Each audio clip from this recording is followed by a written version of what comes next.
সত্যি কি আমার আপনার মনে হয় যেভাবে জীবন যাপন করছি আমরা এতে আমরা জান্নাতে যাব? অনেস্টলি কি আপনি বুকে হাত দিয়ে বলেন তো, আপনার কি সত্যি মনে হয় এই জীবন যাপনের মধ্য দিয়ে আমরা সত্যি জান্নাতে যেতে পারবো?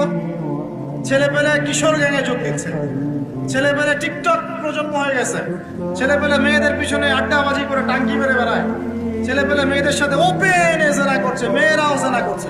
কিছু কিছু বদ মেয়ের স্বভাব এমন, সে চাচ্ছে যেন তার সাথে জেনা করা হোক।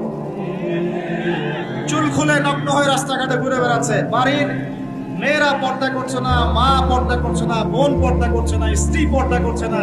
দিব্যি বাসায় সুদের টাকা ঢুকছে, হারামের টাকা ঢুকছে, দুর্নীতির টাকা ঢুকছে, ঘুষের টাকা ঢুকছে। সত্যি মনে হয় যে এইভাবে আমল করে আমরা জান্নাতে যেতে পারবো? অথচ আল্লাহ সৃষ্টি করেছেন আমাদেরকে তার ইবাদত করার জন্য।